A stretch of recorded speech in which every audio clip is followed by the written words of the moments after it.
അതിന്റെ കൂടെ ഇടയ്ക്ക് രാഷ്ട്രീയത്തിൽ കയറി ഒന്ന് കൈവച്ചല്ലോ. അത് ഇടയ്ക്കല്ല, അത് എപ്പോഴും ഉണ്ട്. ഇപ്പോഴും എന്നെ ഒരുപാട് ഏതിലേ ഉറക്കുന്നേ?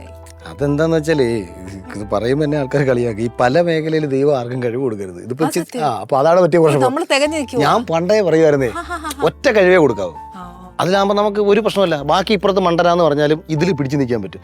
എവിടെ പോയാലും ഞാൻ അവിടെ പിടിച്ചു നിൽക്കും. അതിനുള്ള എല്ലാ പരിപാടിയും അറിയാം. അതിപ്പോൾ രാഷ്ട്രീയ ആയാലും സിനിമ ആയാലും സ്പോർട്സ് ആയാലും ഇതിലൊക്കെ പിടിച്ചു നിൽക്കും.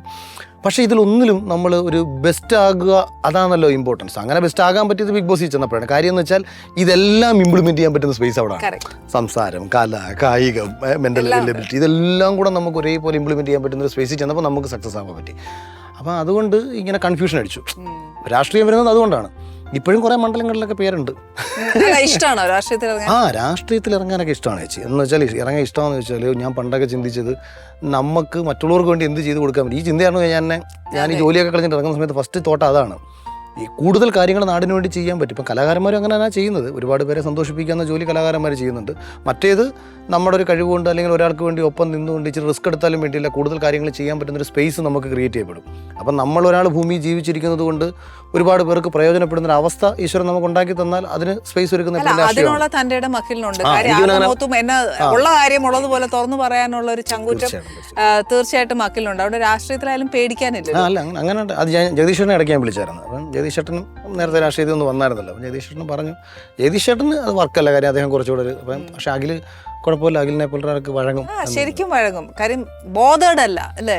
അതുകൊണ്ട് വല്ല ദോഷങ്ങളും പേടിച്ചിട്ടുണ്ടോ? ഇവള് എന്നെ രാത്രിയിൽ ഇറക്കാൻ വേണ്ടി തള്ളി വിട്ടോണ്ടിരിക്കുക. പേടിയില്ല.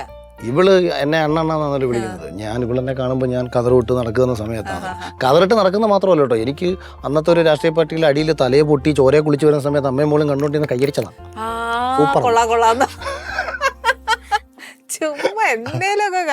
ചോദിച്ചു നോക്ക്. കൈ അടിച്ചോണ്ടിരിക്കുവല്ലായിരുന്നോ ഒരാളിങ്ങനെ വെട്ടി കീറി കിടക്കുമ്പോഴത്തേന്? ചോദിച്ചു, ഭയങ്കര ഹാപ്പിയായി. ചുമ്മാ മനുഷ്യത്തില്ലത് മനുഷ്യരല്ലേ ലോകത്തുള്ളത്. രാഷ്ട്രീയത്തിൽ ഇറങ്ങുന്ന ഇഷ്ടമാണോ? എനിക്ക് രാഷ്ട്രീയക്കാരനായിട്ട് കാണാൻ ഇഷ്ടം. എനിക്ക് എന്താ പറയുക, അത്ര ഒരു കറേജിയസും ഭയങ്കര മാൻലി ആറ്റിറ്റ്യൂഡ് ഉള്ള ഒരാളാണ്.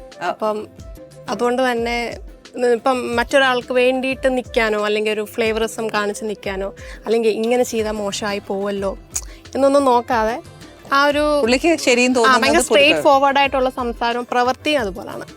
വീട്ടിലും അങ്ങനെയാണോ? ഭയങ്കര സ്ട്രേറ്റ് ഫോർവേഡ്. ഞാനാണ് അത് വിട്ടുകൊടുക്കുക. വീട്ടിൽ ഞങ്ങള് ലൈൻ ആൻഡ് ലൈനസ് ആണ്.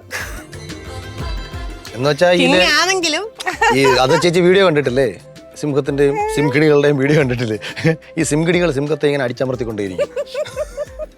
സിംഹത്തിന് പുറത്തേ ഉള്ളൂ അലർച്ച, അകത്തലറാൻ നമുക്ക് അനുവാദം ഇല്ല. അപ്പൊ ശരിക്കും ഞങ്ങളൊക്കെ വിചാരിച്ചിരിക്കുന്ന അഖിലിന് ഭയങ്കര തൻ്റെയുള്ള ഒരു വ്യക്തിയാണ്. അറ്റ്ലീസ്റ്റ് ഞാൻ എപ്പോഴും ശ്രദ്ധിച്ചൊരു പ്ലസ് പോയിന്റ് എന്നറിയാം, അഖിൽ ഒരിക്കലും ഒന്നിനെ പറ്റിയും ബോധേഡല്ല. ഫോർ എക്സാമ്പിൾ ഇപ്പോൾ സോഷ്യൽ മീഡിയ അല്ലെങ്കിൽ വേറൊരാളെ കുറിച്ച് എന്തെങ്കിലും പറഞ്ഞാൽ അയാളുടെ തെറ്റോ ശരിയോ വോട്ടെവർ ഇറ്റ് മേ ബി. പക്ഷെ അഖിലിനെ സംബന്ധിച്ച് അങ്ങനെ ഒരു ഫീലിംഗ് ഇല്ല. തൻ്റെ ഇടം എങ്ങനെയാ കുഞ്ഞുനാൾ മുതലാണ്? നമ്മുടെ കൃഷ്ണൻ ഗീതയെ പറഞ്ഞിട്ടില്ലേ, കർമ്മണ്യവാദികാരസ്യ മാ ഫലേഷു കഥാചന എന്നല്ലേ പറഞ്ഞേക്കുന്നത്. അപ്പം ഇതെല്ലാം നമ്മുടെ കർമ്മത്തിൻ്റെ, ഇതെല്ലാം ഒരു കർമ്മമാണല്ലോ. അപ്പം നമ്മളൊരു വിഷയത്തെ എതിർക്കുക അല്ലെങ്കിൽ അനുകൂലിക്കുക അല്ലെങ്കിൽ എന്തെങ്കിലും ഒരു അഭിപ്രായം പറയുക, അതെൻ്റെ ഒരു കർമ്മമായിട്ട് വരുമ്പോൾ അതാണ് എന്നെ പിന്നീട് ഞാനാക്കി മാറ്റുന്നത്.